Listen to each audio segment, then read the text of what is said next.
Je pense que Frédéric et François pointent le doigt sur quelque chose qui est quand même particulier, qui est effectivement, en l'occurrence, France Inter, où les humoristes sont tous, d'ailleurs ils se déclarent même de gauche.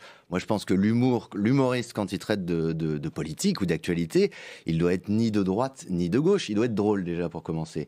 Pardon, mais dans les extraits, dans les extraits que vous avez montrés, même si on n'entendait pas ce qui se disait sur le plateau, je vais défendre ma crèmerie évidemment, on voit Laurent Gérard, tout le monde est mort de rire dans le studio.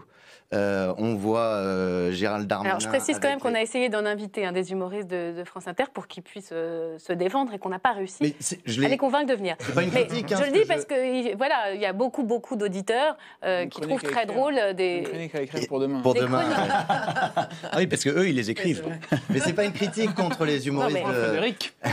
C'est pas donc pour vous, ils ont leur place, les humoristes, en matinale, parce que c'est vrai que ça peut être une question au fond. Est-ce que il faut mélanger l'information et l'humour à cette heure-là? Le problème, c'est quand l'humour est totalement orienté. Et le problème, c'est que les bouffons du roi, Frédéric en parlait, quand les bouffons veulent devenir rois et que les rois deviennent des bouffons.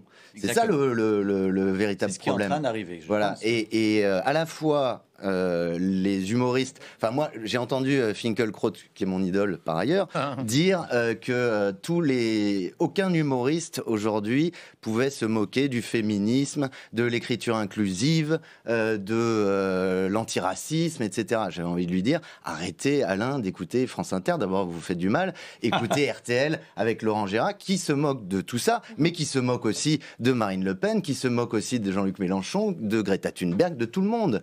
Enfin voilà. Haroun,